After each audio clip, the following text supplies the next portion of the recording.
in Manchester Township, New Jersey. The disaster resulted in the deaths of 36 people and marked the end of the era of passenger-carrying airships. Some accounts even purpose that the disaster was foretold through omens or psychic visions, adding an occult dimension to the tragedy. But because the tantra that you're hearing of is a rebound from the American coast, you think tantra means unbridled promiscuity. No, tantra means extreme discipline. But I want you to look back 1,000 years ago, just see the immense value of occult. Yes? 1,000 years ago, just imagine you were in Mumbai and I'm still in Coimbatore, you wanted something from me. Imagine the value of occult, isn't it?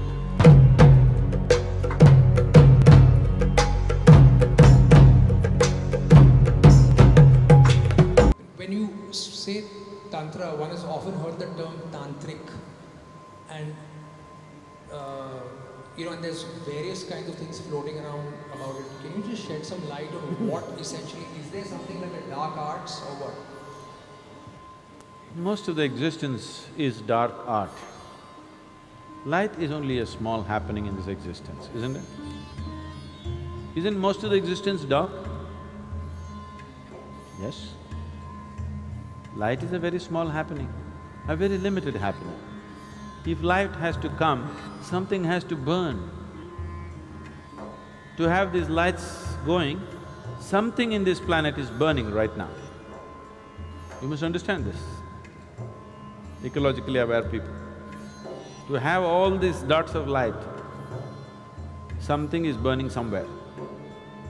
We say the bulb is burning, that is also burning, but something else is burning to keep this burning, isn't it? This is the way of the light. Whether it's the light bulb or the sun, something is burning. Whatever is burning is bound to get over someday. Yes? So that's why we say, if you're burning irresponsibly, we say, you're burning the candle from both the ends. Because we understand, if light has to come, something has to burn. So if you are burning to cause light, you better control the light and keep it at the minimum, otherwise things will burn up very soon. So light is a very limited happening. The whole cosmos is a dark art. No? So, there is a lot of dark art that one can practice, not necessarily life negative. Dark arts are not necessarily life negative. When we say occult, because you have heard of some lousy occultist who is trying to destroy somebody's lives, cause disease, cause death, because of that you think that occult is always a negative thing because socially you are exposed to only that kind of people. But occult is also of the highest order. Shiva is an occultist. Every guru is an occultist, okay? Right now I initiate you into Shambhavi, it's an occult. Otherwise, how would it work? Occult means a certain capability. It's a certain technology. Right now I can pull out my cell phone and speak to somebody in another part of the world. This is a technology. Suppose without the cell phone, right now if I speak to somebody in United States just like this is occult. So technology is not very different from occult. You're using different kinds of material, but it's actually the same thing. When modern technology was not there, occult was extremely relevant. But today, occult's relevance is receding as modern technology progresses. See, now you came from Mumbai, Bombay, Mumbai. I'm getting it right in your head so that you don't get into trouble. Suppose 1,000 years ago, you heard of Sadhguru in Coimbatore, but your heart is longing, you want to go. But Mumbai to Coimbatore walking and coming, not a simple journey. If you venture, you don't know whether you'll again go back to Mumbai or not. You don't know what to expect on the way, you may never make it. So, you sit in Mumbai and, oh Sadhguru, please, reach out to me, I cannot come, please. Now if I felt like doing something to Atul, who's in Mumbai and incapable of coming to Coimbatore, then maybe I want to initiate him into Shambhavi in Mumbai. But Atul's mind runs all over the place. He sits down and he feels something, then he thinks, oh, maybe I'm just imagining nonsense. His wife tells him, you going crazy, man? Somebody that you've not seen is doing something to you, shut up and go back to work. He's beginning to feel something, but his logic, his reason, the family tells him, don't be stupid. Then what Sadhguru will do is pick up a South Indian jasmine flower which cannot grow in Mumbai, and Atul is sitting like this, it fell into his hand. Now Atul, now he will sit ready for Shambhavi, to be initiated, because one jasmine flower was delivered. But today, I would rather call you and say, come, or send somebody with a brochure and say, come and get it here. Or if I want to send you a jasmine flower, I'll use DHL.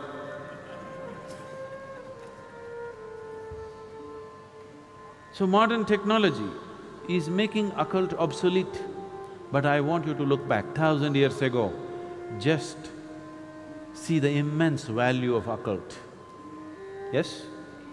1,000 years ago, just imagine you were in Mumbai and I'm still in Coimbatore, you wanted something from me. Imagine the value of occult, isn't it? So, today the value has receded, so all kinds of charlatans are doing all kinds of nonsense. Occult need not necessarily mean negative. Now, the English word occult doesn't clearly specify what is it that they're calling as occult.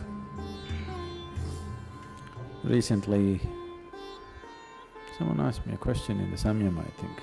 It seems some guru. He said, Tantra is just a way of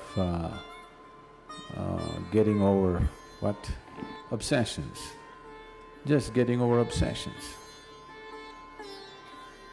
This is nonsense.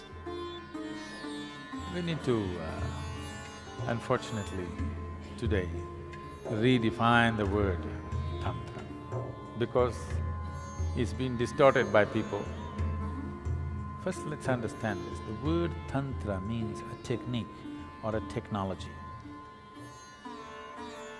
But because the Tantra that you're hearing of is a rebound from the American coast, you think Tantra means unbridled promiscuity. No, Tantra means extreme discipline. It's not unbridled promiscuity, it's extreme discipline. Learning to use your body and your mind like you would use some other outside instrument. Like how you would use your computer or a screwdriver. Like that, you learn to use your body and your mind. It takes enormous discipline, not promiscuity, not looseness. Tantra is not things, the books they have written largely by Western authors, all kinds of things. No, tantric texts are of extreme discipline, not of any kind of looseness. Because they're talking about the body, and right now the modern societies, if you say body, they're fixated about reproductive organs in the body and nothing else about the body. So if you say body, they're only thinking of a few body parts, they forgot the brain. Because they're only thinking a few body parts, they're thinking about sexuality and nothing beyond that. It is about learning to use the body like a phenomenal mechanism, and it is. If you do not know how to use it, what will you do here? If you do not know how to use your physical self and the energy behind it, what will you do? You will have no impact on anything. So this is Tantra.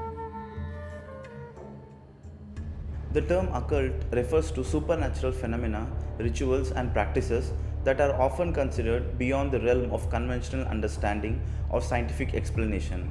While many alleged incidents and anecdotes exist, it's important to approach them with skepticism and critical thinking, as they often lack credible evidence and can be influenced by subjective beliefs and interpretations. That said, there have been numerous accounts throughout history that some individuals attribute to occult occurrences. These range from alleged encounters with ghosts and demonic entities to claims of witchcraft, psychic phenomena, and mysterious rituals. However, without verifiable evidence, it's challenging to determine the authenticity of such incidents. Some famous cases often cited in discussions about the occult include the Bell Witch Haunting, 1817 to 1821. The Bell Witch Haunting began in the early 19th century in Adams, Tennessee, with the Bell family reporting strange occurrences on their property. John Bell Sr. and his family claimed to experience poltergeist activity, including unexplainable noises, objects moving on their own, physical assaults, and the presence of a disembodied voice that identified itself as the Bell Witch. The entity reportedly has knowledge of private conversations and exhibited a deep animosity towards John Bell, ultimately leading to his death under mysterious circumstances. The case gained widespread attention and was documented by local newspapers and later by paranormal investigators. Some skeptics argue that the incidents were hoaxes or exaggerated accounts, while others believe it to be a genuine case of paranormal activity. The Hindenburg Disaster, 1937.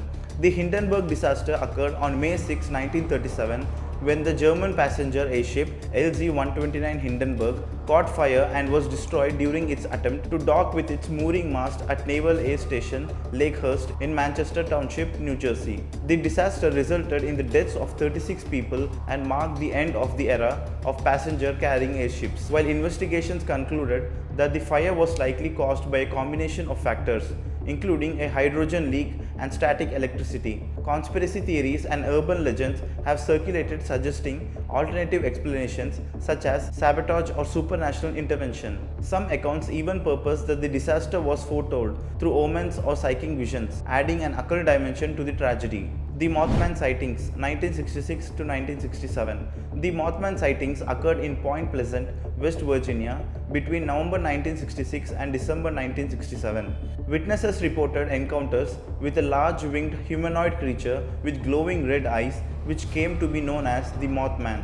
The sightings were often associated with feelings of dread and premonitions of disaster. The phenomenon reached its peak in December 1967 with the collapse of the Silver Bridge, which resulted in the deaths of 46 people. Some individuals have speculated that the Mothman sightings were connected to the bridge collapse, suggesting a paranormal or occult significance to the creature's appearance. Various theories have been proposed to explain the Mothman phenomenon, ranging from misidentifications of known animals to extraterrestrial or interdimensional beings. The Montauk Project, 1980s. The Montauk Project is a conspiracy theory alleging the existence of secret government experiments conducted at Camp Hero or Montauk Air Force Station in Montauk, New York during the 1980s. According to the conspiracy theory, the project involved mind control experiments, time travel research, and other fringe science endeavors with supposed ties to occult practices and supernatural phenomena. Alleged activities at the Montauk Project include attempts to manipulate space-time, create psychic super soldiers, and interact with extraterrestrial beings. While there is little credible evidence to support the existence of the Montauk Project, it has inspired books, films, and television shows, becoming a fixture in conspiracy culture and the lore of the paranormal. The Tunguska Event, 1908. The Tunguska event occurred on June 30, 1908 in a remote region of Siberia, Russia, near the Stony Tunguska River. It was one of the most powerful and mysterious explosions in recorded history, estimated to have been equivalent to 10 to 15 megatons of TNT. The event flattened an estimated 80 million trees over an area of 2,150 square kilometers, 830 square miles. The exact cause of the Tunguska event remains a subject of debate among scientists and researchers. The leading hypothesis suggests that it was a result of the airburst of a small asteroid or comet fragment entering Earth's atmosphere and exploding in mid-air. This theory is supported by the lack of a crater at the impact site and the presence of high levels of iridium, a rare element found in extraterrestrial objects, in the soil. However, alternative explanations have also been proposed, including theories involving UFOs, antimatter, and even a secret weapons test gone wrong. Some individuals have suggested occult or supernatural explanations, attributing the event to the intervention of otherworldly forces or mysterious energies. The Tunguska event continues to fascinate scientists and enthusiasts alike, and it remains one of the most enduring mysteries of the modern era. Efforts to uncover the truth behind the event persist, with ongoing scientific research and investigations into its causes and implications for Earth's history and future.